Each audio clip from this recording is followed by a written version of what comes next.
Welcome back, man. Thank you. Another day, another cast. Hell yeah, brother. So what's up? How you been? I've been good. Lately I've been trying to alter my caffeine levels. This is actually the first day in like the last couple of days I drink more than 1 cup a day. Because last week I started to see some symptoms like of real like fatigue and tiredness, and especially when I woke up I was real like tired, especially in the eyes, like really dry eyes.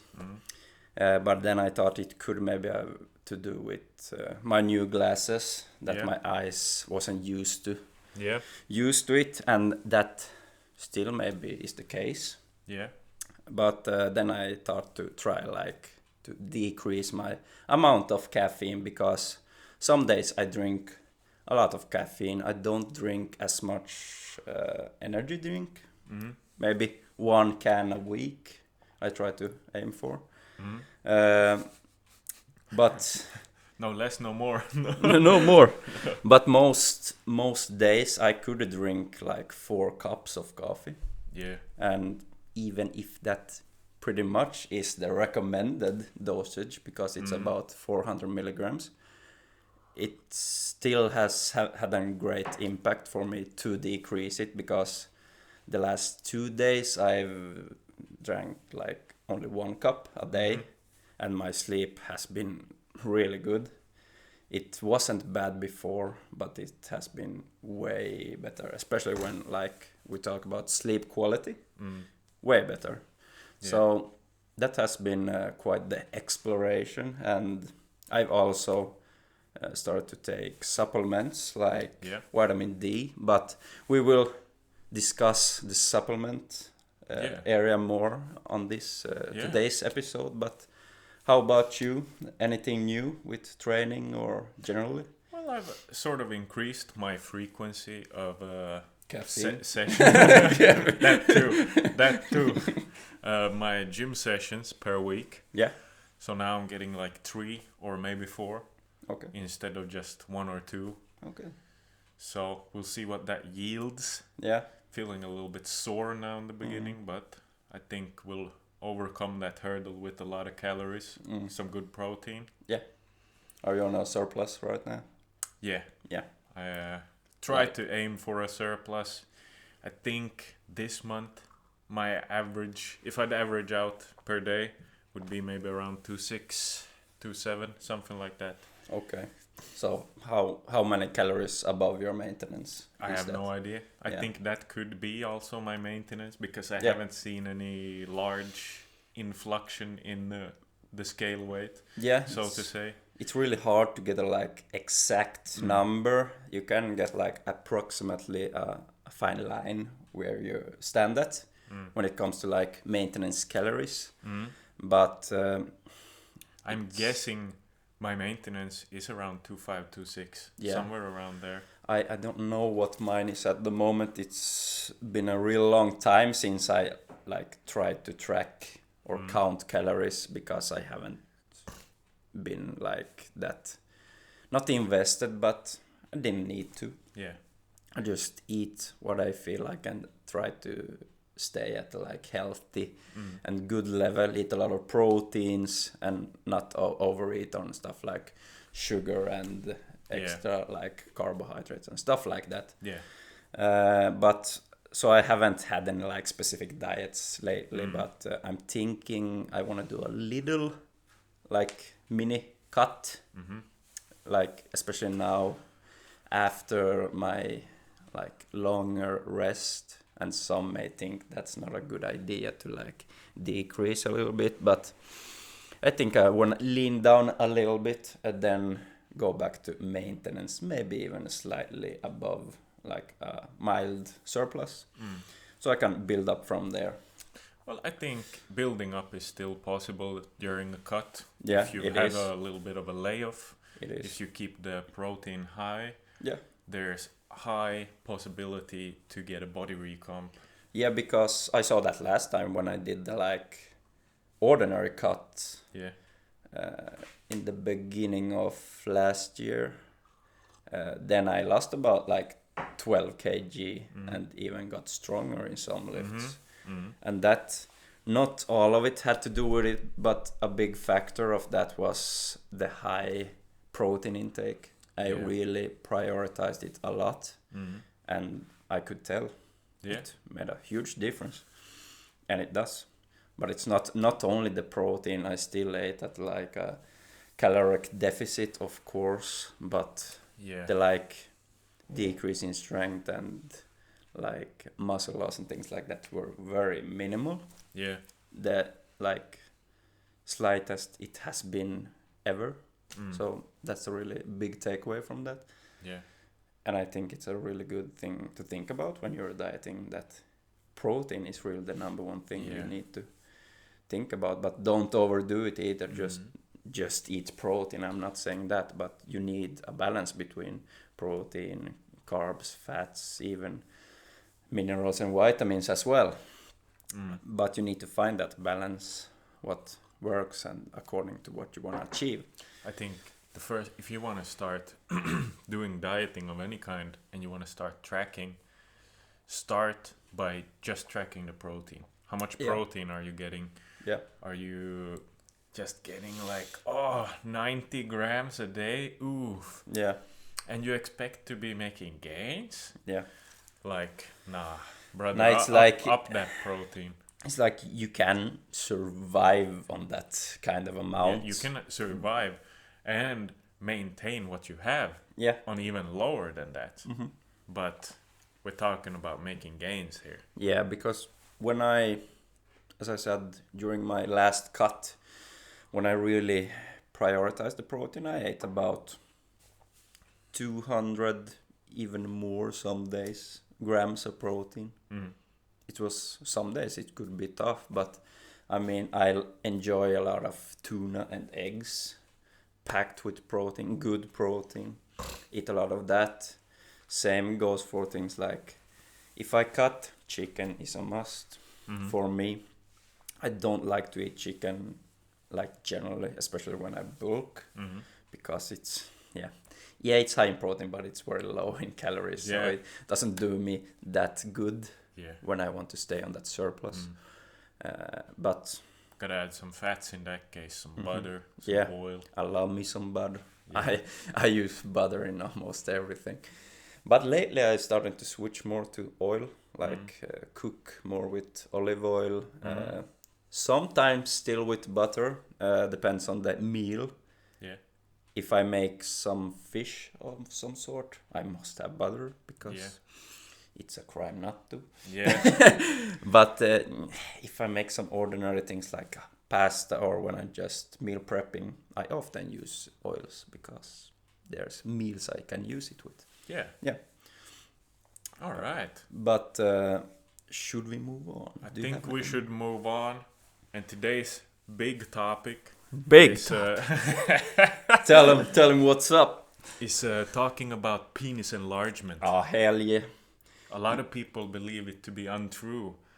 Once you've gotten a certain size after puberty, you're stuck. Nah. It's a myth, and we're about to bust it. About to bust it, alright. So what's your take on this? I think it's a perfectly plausible thing to increase your penis size. But there's a few like buts in this. What do you tell?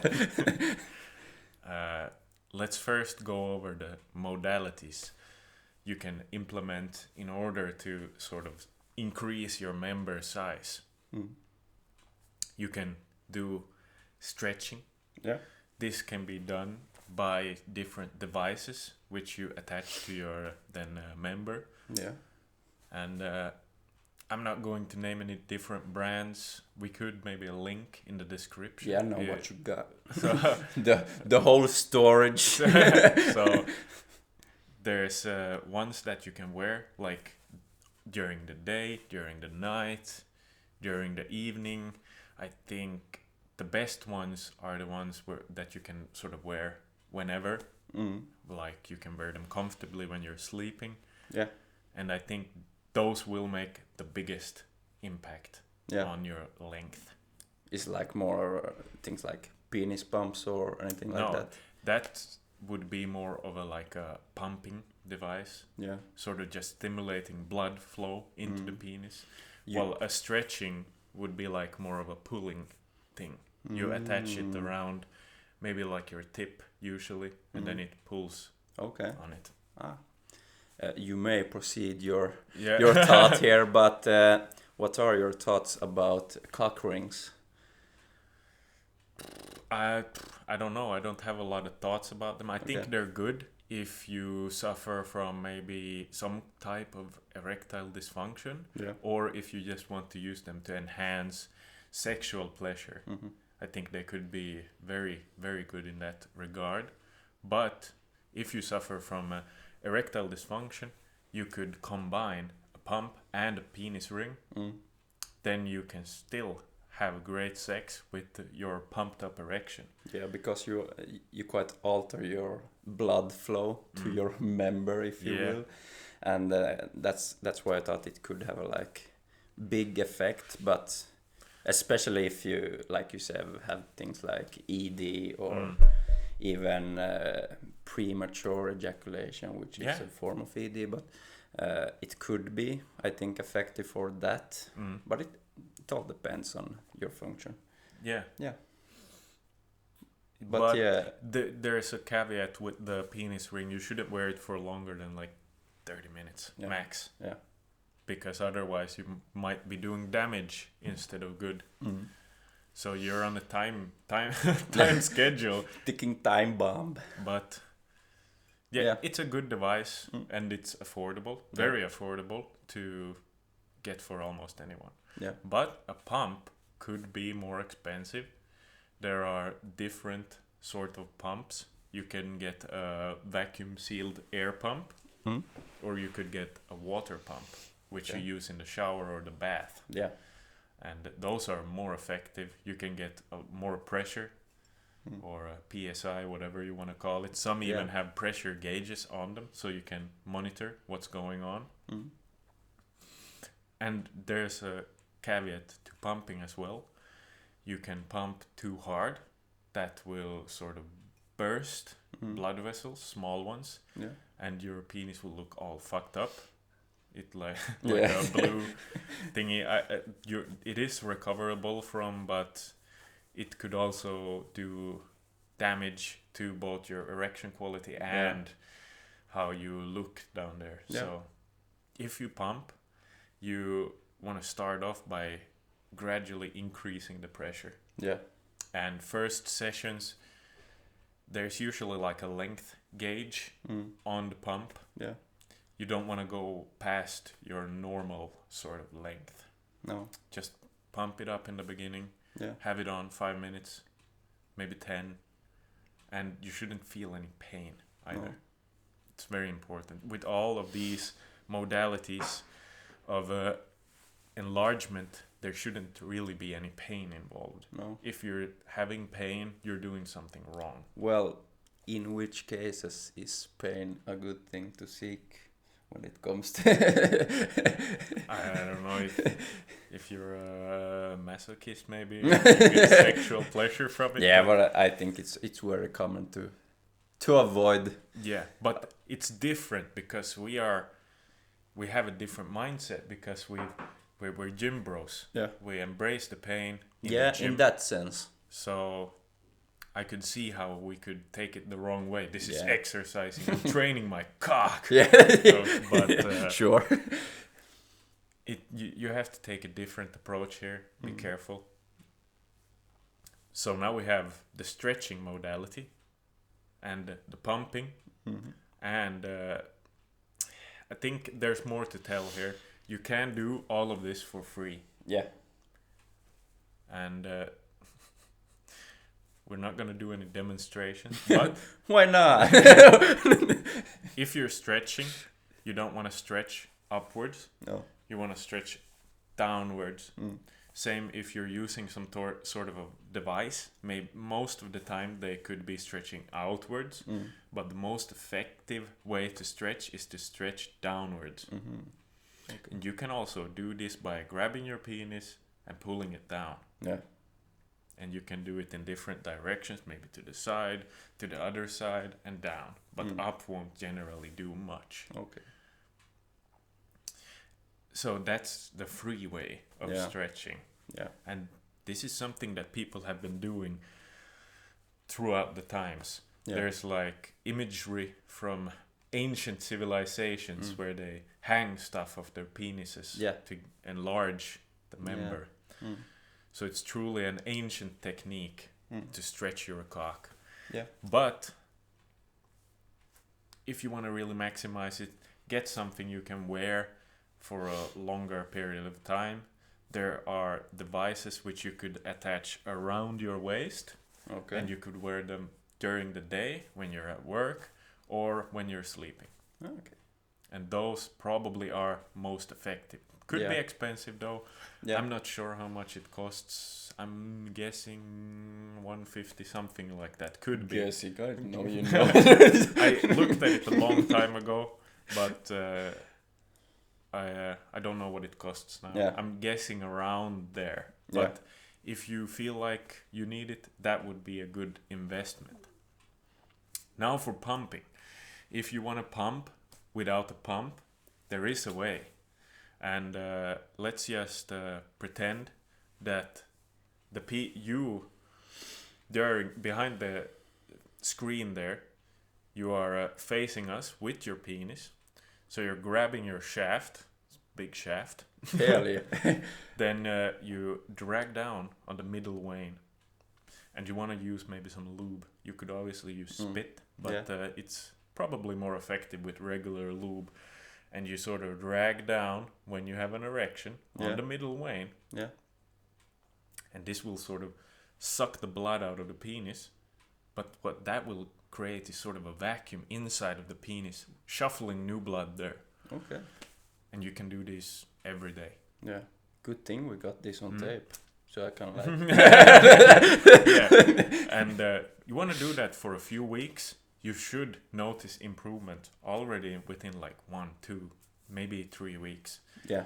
And the second method you want to implement when you're done with that is sort of a squeeze on the tip. You're erect. Well, you don't have to be erect to use this method, but you squeeze the tip of the cock. Got to be a little bit careful because it's a sensitive area and you don't want to get like any rug burns or stuff like that. But when you squeeze the tip of the penis, the blood will rush out of it. Yeah. Then you form an O at the base of the cock and you shuffle up new blood to the head, you release, and then you squeeze the tip again. And this will sort of create a pumping effect. Okay. It will shuffle new blood into your penis, and you'll notice already after doing this for about maybe 5 to 10 minutes that if you leave your penis be and you get a new erection, it will be amazing. It will be pumped up. Yeah. And this is what causes like new blood vessels to form and vascularization of the penis. Yeah. Now, if you want to be really effective, you want to use several things. One is a stretch. One is sort of a vascularization. That could be using a pump or the techniques which I described just now. Okay, that's quite interesting. And yeah. I wanna there's something. Jelking is very like popular. It's a popular term. What is that? It's when you have lubed up your penis and you pull out on it. Ah, okay. Could be reasonably effective, but also could harm your penis if you're doing it wrong. Mm-hmm. So I wouldn't do that method if I don't know what I'm doing. Yeah. Okay. Yeah, because as I said, That's very interesting. The different methods you're mentioning, and as the psychiatric professional I am, I want to tackle this from a little bit of a social and psychology standpoint. Yeah.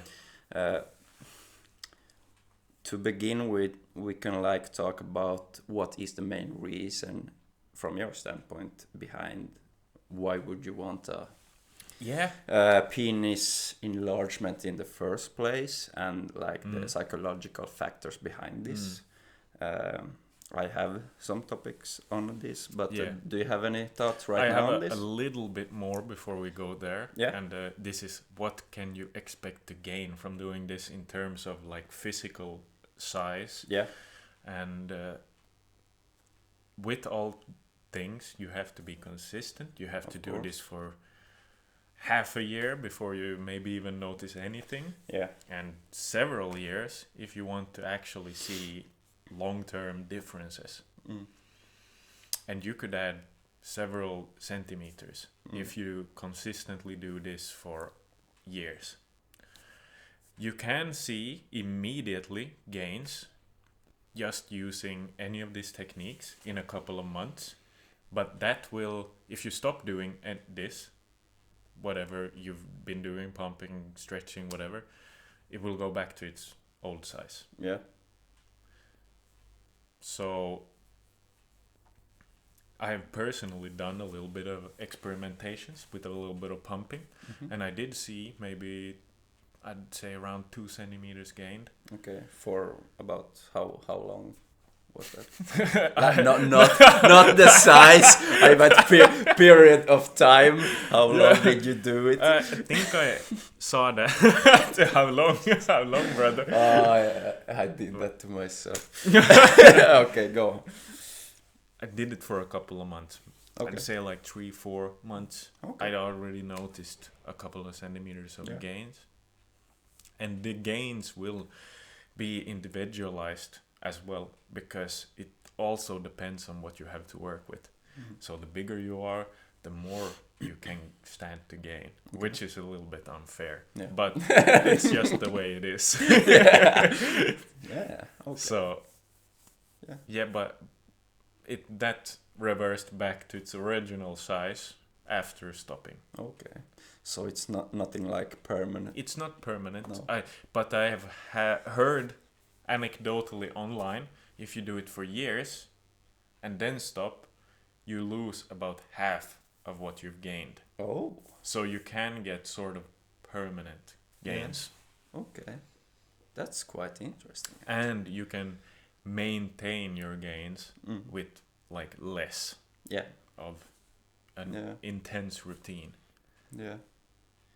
But yeah. And I mean, this, of course, we could talk about this from many different perspectives. Yeah. But if we would see this from the psychologist standpoint, the main reason maybe why someone would seek this type of medical help and try this type of methods could mostly be things could be ED or low self-esteem and things like that, because they want to feel like they can improve something about themselves, and therefore they can arise and improve their self-esteem in that way.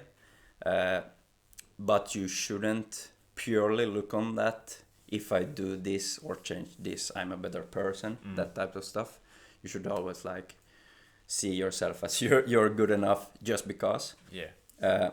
But that doesn't work for everyone, because some of them need that materialistic and more shallow type of improvements in their life, and they often seek things like improving their physical body for maybe getting recognition or just feeling good about themselves for that, and that could increase confidence and therefore even better things like ED and premature ejaculation or things sits in here like subconsciously. Mm-hmm. So that's really important to like think about. And yeah, that's about it. It's quite a lot to Unpack. and sort of digest. I think the reason why you should be doing any of those is a reason of your own. Yeah. You shouldn't be doing that for someone else. No. Because truthfully, no one cares. No. And you could have like a guy with a really big cock, but he still wants a bigger penis. Yeah. That's just how it is. And oftenly the bigger cock is in most cases maybe worse for pleasure. Could be. If you're having a partner, it doesn't work all the time. Therefore, in most cases, it's preferable better with a like average size is best. It could be too small as well. I'm not saying that, but and if you have like a really small penis, then these are good modalities to actually change that. Yeah, of course. You can probably, if you suffer from like, well, I don't think a micro penis would be able to do much there, but if you are below average, you could become average or even above with these methods. Yeah. But is that necessary? No. Yeah. It doesn't matter at the end of the day. Not really. And I also want to like unpack something we talked about a couple of episodes, and that is the topic of like masturbation and things like no-fap and things like that. And then we talked about what are your thoughts on that, and especially with No Not November, I think we talked about. And I think we like said the same thing there, that it's not that necessarily or useful in the long run, but it could be a fun thing to do. Yeah. But I think I don't like the idea of it like in the long run, because basically what you're doing with things like no fap and no nut or semen retention or things like that, no nothing overall, is like you're avoiding and fighting back on human needs, because it doesn't matter how much you avoid masturbation or ejaculation and those kinds of stuff, you will, especially as a man, you will have urges, you will have these sexual desires at some point. So I think it's, I don't know, toxic or dysfunctional to like set this mindset that this is bad, I shouldn't do it at all, because you will have these tendencies no matter what, because due to hormones and how we're built, it will just happen.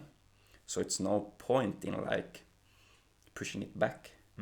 But I can see if you're having a problem, let's say if you're masturbating every day, or it like creates a problem in your everyday life, it disrupts your routines or something like that, it's a good idea. But then again, that's more about adjusting your environment, like maybe decreasing your distractions on social media or your phone overall, or maybe in your home, taking away your triggers.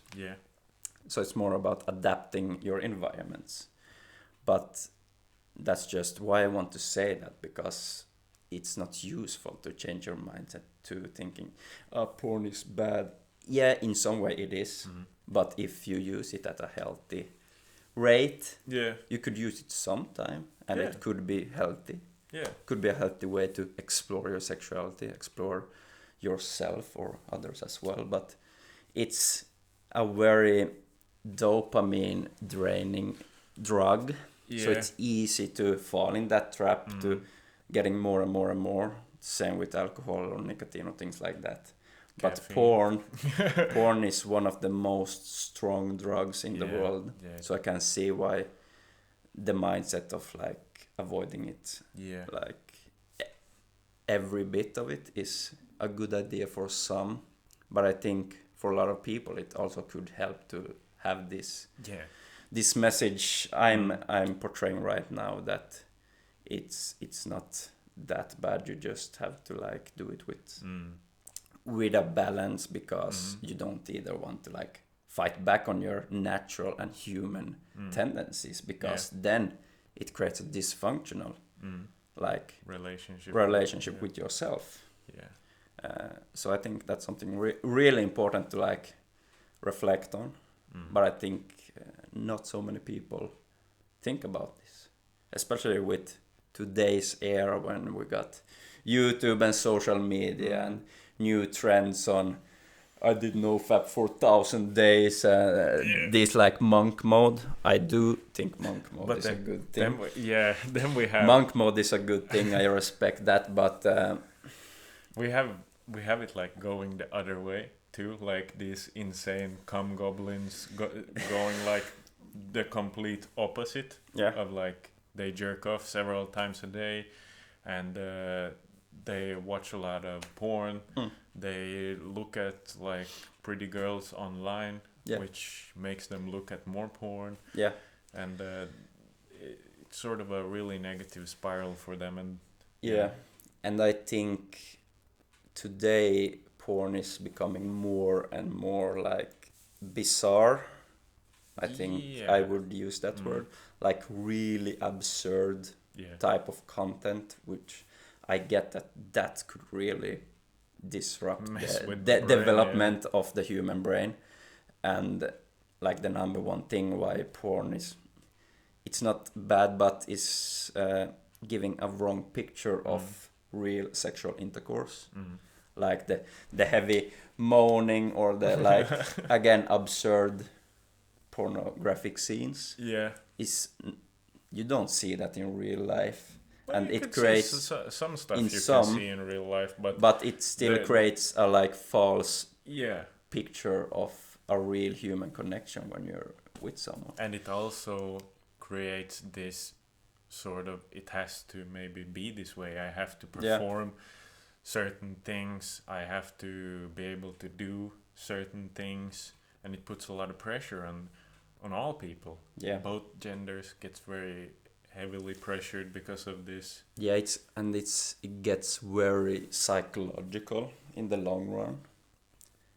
I think because there's a lot of studies on this as well, but that pornographic like content is not only dopamine draining and really draining your cognitive functions like attention span and focus and concentration, but it's also been proving that abstaining or at least decreasing from your natural routine of watching this type of content is increasing confidence and social like interactions, like how you function in social environments. Yeah. And I think that's very true as well, because I think that's a big factor at many clients that are having social anxiety and low confidence today. They are very invested and really like they're watching a lot of porn and staying isolated, not seeing, not getting any stimuli from other people or other environments than their rooms. So then when they actually get out of that environment, it becomes so much of a shock to them, so they don't know what to do. Yeah, and they shut down. Yeah, and it's also about keeping yourself busy. Oh yeah. Because that's also one big factor, I think, behind a lot of addiction. Doesn't have to be porn, but any type of addiction is that you're literally just bored. And I think it's good to practice to be bored without these heavy dopamine driving things. There exists an example of this, like try to go to a restaurant or a movie theater by yourself without your phone and see how many would just like, they maybe would allowed to have their phone and then see how long would it take to pick up their phone. It's so common these days. let's say if you're bored at a party or a social event, if you don't have anyone to talk to or not that kind of stimuli or interactions, what do? You pick up your phone, you start scrolling. Looking a little bit on the old silly. Yeah, I think that's a really good takeaway, because I've been noticing that I've been decreasing my screen time, starting to read more books, as I told you before, and not only focus, concentration gone up, but also like these social functions, starting to feel more confident and good. less. I haven't had that high social anxiety, but as you know, I've been quite the shy person, but still been very social. Yeah. But when I've been social, I'm being quite passive, Yeah. and that's a lot about not only porn, but a lot of screen time. Yeah. So I think you're getting more and more present when you like decrease. And I'm not saying take away the phone like totally, because it's a good tool. It's a good resource, but there are so many people that use it as a drug instead of a like tool these days. I think everyone can sort of develop this addiction to these things, but I think one group that could be more prone to falling in this trap would be people with ADD and ADHD. Yeah. Because they have been proven to be more prone to drugs, smoking, alcohol. I mean, I can draw the conclusion. There's no scientific evidence to support it, but I think they can also be more prone to getting stuck in scrolling and watching porn and stuff like that. So they're probably the demographic.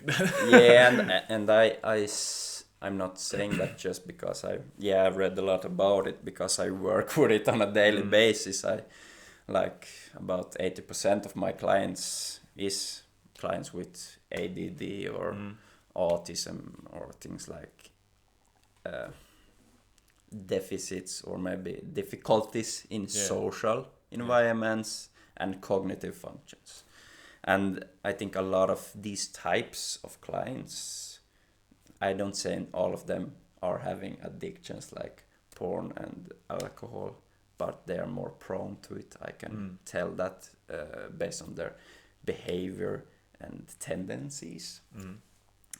But I think you just need to find a balance between that. And you need to find a balance in everything in life, but I don't think people think that much about it. No. So. It's a hard problem to solve as well. Yeah. It really is. And I mean, obviously, like getting a routine and filling up your day with other stuff could be like the biggest factor here. Yeah. If you want to manipulate different variables in this sort of equation. Yeah. That could fix a lot of it, but it probably won't get rid of all of it. No.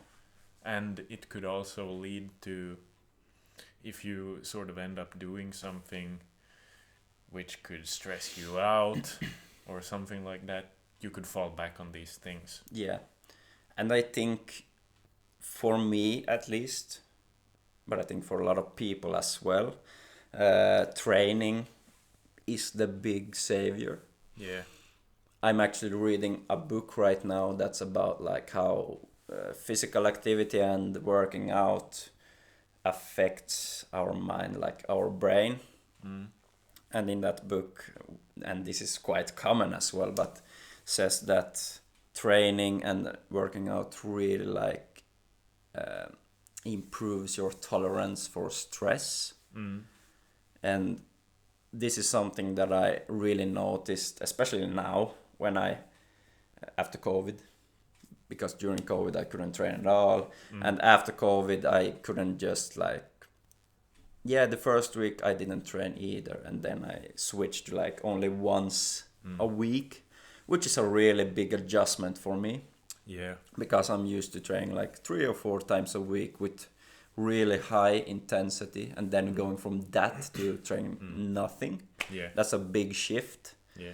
And my point was that it was a big shift for my mind as well, Yeah. because it's the first time in really long I haven't been active like frequently. So I mean, I think it affected my gut health. I got more stressed.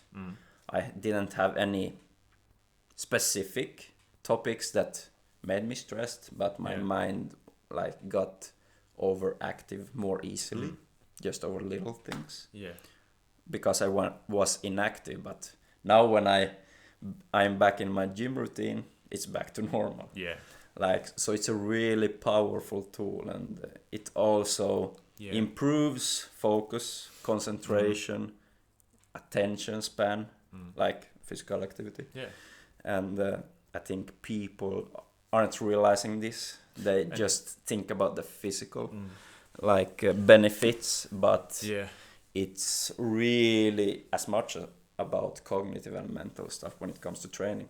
And you don't have to even do that much. No. You can just get a 15-minute workout and you'll feel the benefits. You could go for a 15-minute walk every day and feel the benefits. Yeah, and in the book it says 20 to 30 minutes of walking is enough a day, and that's nothing. Yeah. You don't need more, but it also says it increases the effects of like depression, mental clarity, and concentration. I can go on if you like increase the intensity, which I also can tell, because when I'm going really, really intense at the gym, lifting really heavy, I feel like I can really feel that like mentally.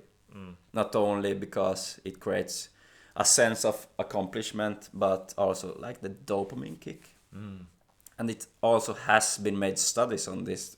When you're like contracting or like focusing or flexing a muscle at the like ending sense of the range of motion, Peak contraction, it releases like I don't remember if it was a hormone, don't remember the exact name, but it creates more like pleasure, and it decreases symptoms for like depression and anxiety, like more calming effect when you're at that peak contraction.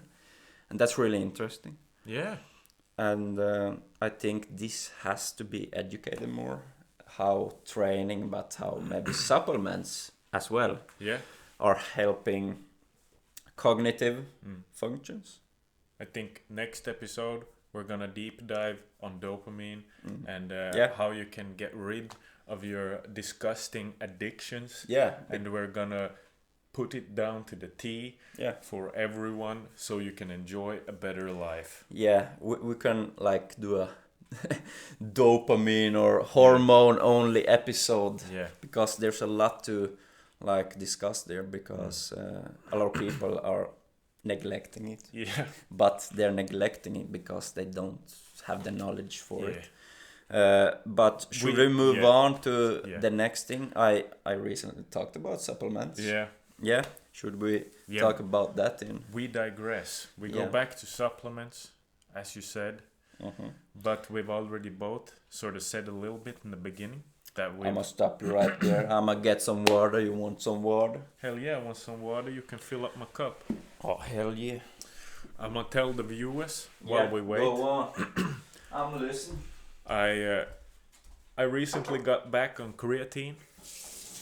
I've been taking it for about 2 weeks now, and I've already sort of seen a little bit of a physical difference. A little bit of fullness in the muscles. Feel like a couple of reps are coming here and there, and I can see a little bit on the scale. And I don't think the scale weight is due to my caloric intake. It's more so due to the creatine which I am consuming. So I've started back on the creatine train, and I'm gonna see what it yields me. Are you taking like this 5 grams a day route, or have Ah. you been like maxing in the first week? 2 maxed out teaspoons. Oh shit. I'm guessing I'm landing somewhere around 6 to 7 grams, maybe between 7 and 5 grams every day. Okay. But Yeah. I haven't done a loading phase. No, I would say 5. About 5 is the golden number. I never did the like maxing on the 20 grams in the first week and then dipping down. No, but you've done. Yeah, I done the consistently 20 grams, but it was effective by the way. Yeah, but you mentioned creatine. Did you, or are you taking anything else, like supplement wise?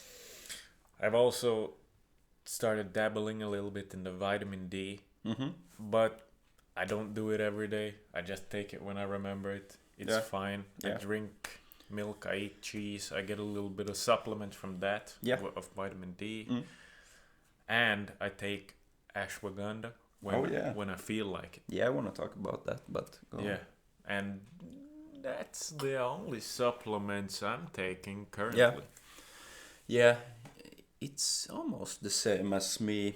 Actually, there's one more. Okay. I do sometimes. Some tren acetate. No. Yeah. I do take some electrolytes every now and then, but that's like in powder or powder. But that's just salt, basically. Yeah, and for what reason are you taking electrolytes? I put it in my water when I go to the gym. But for what reason are you? Just to stay hydrated, maybe get a better pump. Yeah. And those are the reasons. Okay. And I think we could also, after I've displayed my supplements, we could shortly discuss maybe which ones have worked for us and which are effective. So you, the viewers, more easily can like choose what you should focus on. And remember, what works for us doesn't have to work for you, and what maybe works for you maybe doesn't at all work for us. So it's all about exploring yourself, but what we can do is like display according from our knowledge and experience what works and has worked for us. But starting with like what you start with as well, creatine. I was off creatine for a long time, like starting from like slightly before Christmas I was off it, and then I got COVID, and like now when I haven't trained as much I haven't been on it, but like last week I think I started on it back.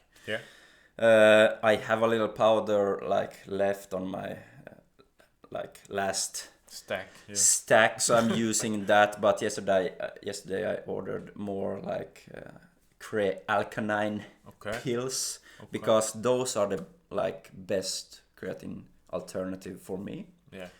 First of all, I prefer pills because like easy to take obviously, but you get more of it because when you have powder you easily can leave some out, because it's really hard to dissolve even if you have the warm hot water which it recommends. It still will be some left out, and it's not that like strict, but I just think it's easy to take the pills. So those will be coming soon, and I think creatine is the best one when it comes to supplements. Like if I had to choose one, I would pick creatine. But then comes the question, do you really need any supplements? And I think it depends. It depends. To survive and live, no, not really, because you get everything you need in your food. But if you really want to optimize like your health function and like overall like feeling, and you can sort of optimize that with just a better diet as well. Yeah, you really can. And you can get big and jacked without the supplements too. Yeah, and the reason why I also say it depends is because a lot of supplements that I consider is effective is like supplements that we maybe don't produce ourselves or yeah. that much. Take creatine. Yeah. We can get creatine from things like salmon, red meat, different kinds of seeds or walnuts, for example. Yeah. Things like that, but it's a very minimal dosage. Yeah. It's not enough if you really want to optimize the effects of creatine, therefore the supplements. But if we talk about protein powder, amino acids or things like that, it's really not that necessary. That you can get enough of from food. Yeah. So it's really these things that you really can't get enough of in ordinary food. I really like. But yeah, it was creatine I'm taking right now.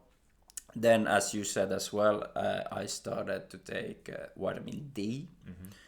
You mentioned you drink milk, you eat cheese, and things packed with vitamin D. Right now, I'm not.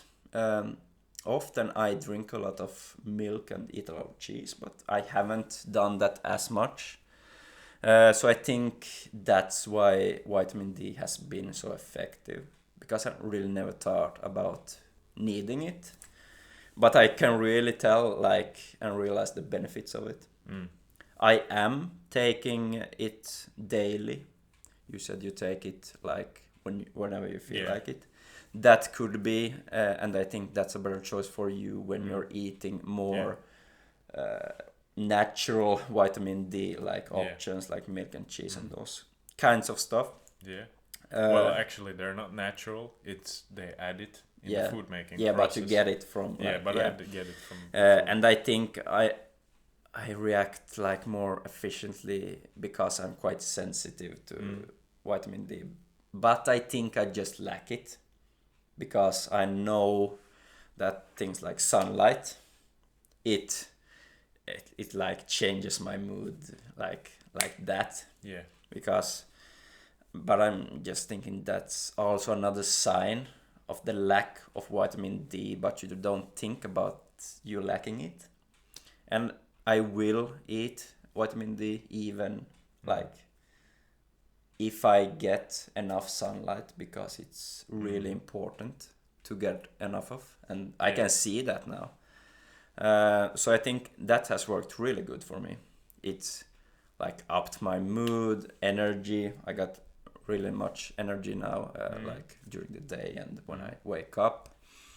The next one, I also take multivitamins, but that's in the same range. Yeah.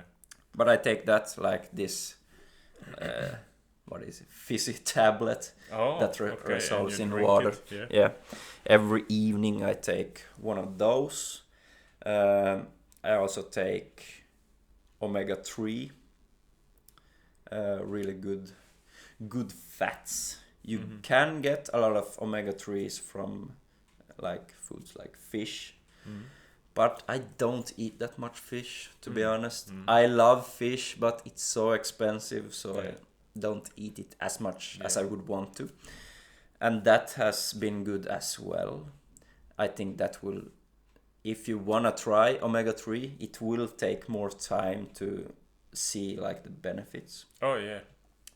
And the reason why I started with omega-3 is because I researched on it that it has great benefits on eye health and skin, and also cognitive functions. The same goes for all of these. Yeah. You don't think about it, but if you want to try creatine, you maybe think, it's good for my strength training and athletic performance, which it is. But it's also very beneficial for cognitive and mental factors. It's actually been proven quite a lot that it's been effective and beneficial as a natural aid for those with ADHD. and I find that quite interesting. Yeah. Same goes for omega-3s. Good for both. That's good for health, Yeah. like heart health, but also cognitive functions. Uh, as you said, I also take ashwagandha. Just temporarily, whenever I feel like it. But that's one. It's a really new herb or Yeah. new supplement that we don't really know that much about. Yeah. But I think it's really effective if you take like whenever you feel you need to take it. And if you don't know what ashwagandha does, it mostly like helps for it could help for depression and anxiety. It could be good for mental clarity and cognitive like functions like concentration. Reduce stress levels a little bit. Reduce stress levels. It could be good for, I think, increasing libido, sex drive. Could be good for sleep. Yeah. Could be good for gut health and things like that. But it also could have side effects if you're taking like it consistently and too much of it, literally. You could get very like apathic. Yeah. And were like could affect your sense of emotion. You could get really low on energy and things like that. But there's also been proven that if you stop taking it, if you feel these symptoms, you get back to normal. Yeah. So that's also why, and you said this to me earlier, it's the best choice. Like, let's say if you feel a little stress or you want to like try to improve sleep, like one day or something, take ashwagandha. Yeah. Like, because it's a very quick Yeah. effect on it. I don't know if it should have that quick of an effect, or if you have to take it for 2-3 days before it actually should do something. But me personally, I feel like it works like that. I take Same. it and it instantly reduces my stress level.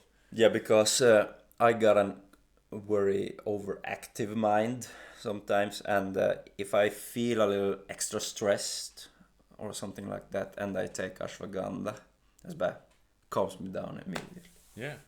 And I really like that because it improves a lot of health factors and things like really could up your gains as well, things like sleep and those kinds of things.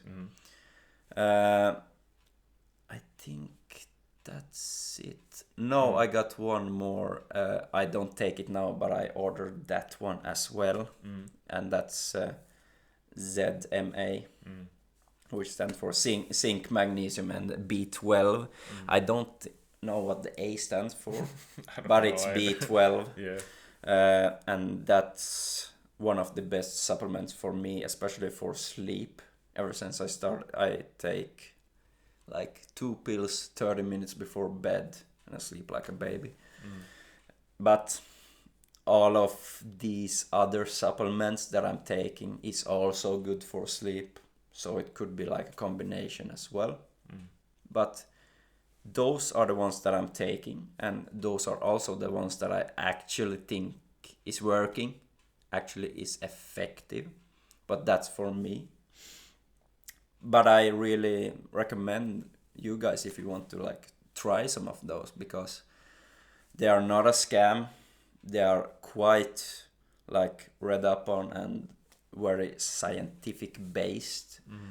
I don't know about ashwa because it's quite new. It's a lot of studies on it, but well, it's technically not new either. It comes from India, and they've been using that root as sort of a medicinal, but I think kind it's of natural thing yeah, for but it's thousands of years. Yeah, the herb itself is quite old, but I think ashwagandha as a supplement is that right now in has the West been blowing up. But new. it's quite nice.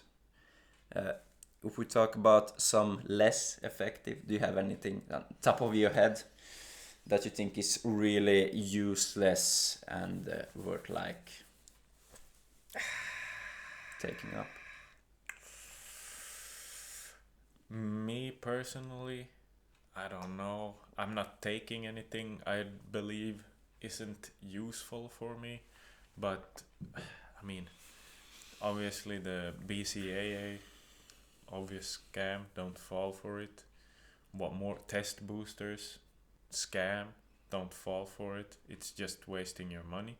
Fat burners. Fat burners, well, that depends.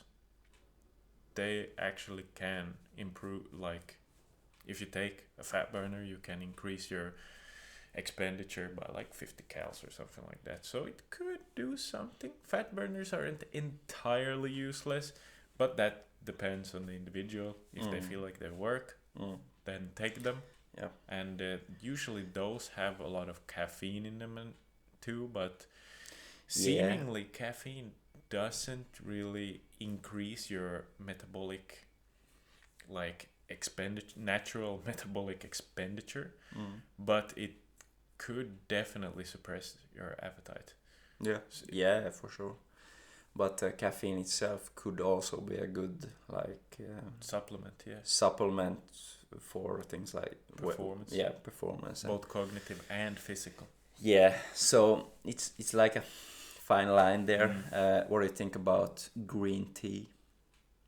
I think that could be a little mumbo jumbo. Yeah, I like green tea as it is, but Yeah, think I it's a good wouldn't drink. I wouldn't drink it for the supplement cause. What do you think about CBD? A lot of people swear by it. ZBD. Like a Z, as in C. CBD. Yeah, what does it stand for? It's sort of like a cannabis derivative oil. And they put it in everything. They put it in food. They put it in ointments, which you Sadly, put on your joints. I don't have anything to say about that one because I don't either, because I haven't tried it, and I would like to try it. Maybe something that you put on your joints or something. See how it feels. Yeah. Are you familiar with CLA? CLA? No, tell me about it. I might be. I can't. No, I think I'm not sure right now, so don't take my word for it. But I think CLA is pretty similar to omega, but I think it's a type of omega-6. Oh, okay. Which could be good for like joints and for your hair. Okay. Yeah. Not sure right now. I'm not that well read up on it, but I've just seen it here and there. But I don't know that much about it. So yeah. But I also think it's worth disclaiming mass gainers. Yeah, well, that depends. I think if you're a complete newbie, you've just started going to the gym, you're a skinny little twink, get a mass gain. Yeah. Like, it will actually work for you. But the serving sizes are ridiculous. Yeah, yeah, I know. I bought a 5 kilo bag, 5.5 kilo actually, Yeah. and it had 16 servings. Yeah, I know. I only tried it once when I bought the 4 kg bag, and it was like, it's a reason why I went to 112 kg back in the day. But they're good though. They taste better than protein powder, but that's because they're loaded with sugar. Yeah. And holy moly, do you get nasty gut shitting, farting from that. But I think you could reduce the servings like half, a third. Then you can have like a less protein-rich protein shake. Yeah. And if we talk about food, sleep, and physical activity, it's worth mentioning that I believe sleep is the most important factor to maintain a good health and functioning and overall performance. Yeah, that's the best supplement because that's the one you really need to prioritize. And I think that's why I feel like both my mood, health, and overall performance is the best right now it's ever been. Yeah, I've recently come back from like sickness, COVID, and all that, so I'm not as back in physical shape yet.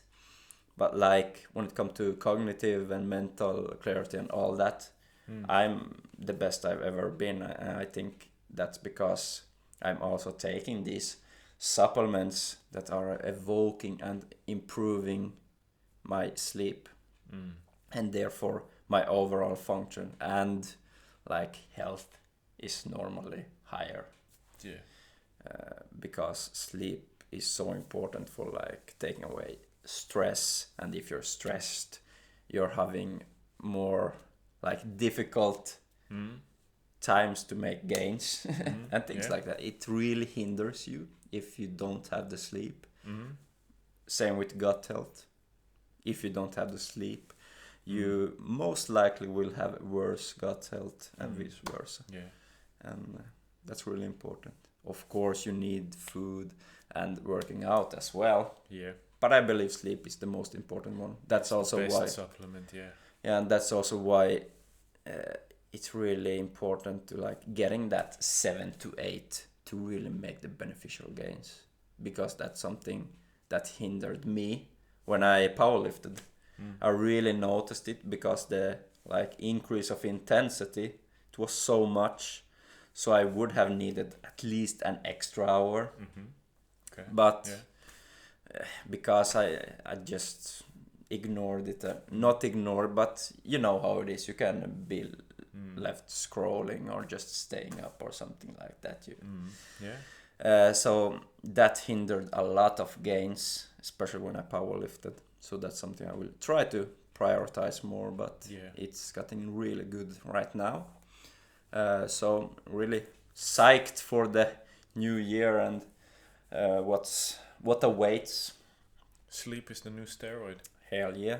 But it really is. Yeah. If you sleep got, is great.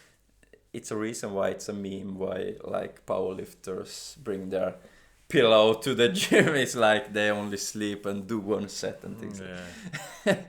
Because that's how it should be. Yeah. All right. Yeah. I think we've dragged this on for long enough. Hell yeah. We have another banger for you guys right Yeah. here. A monster episode, Hell one yeah. might say. Yeah, So- I think we will deep dive on the hormonal Yeah. topics next time. How to balance your life. Really important. Up next. Okay. See See you you. guys. Bye. Bye.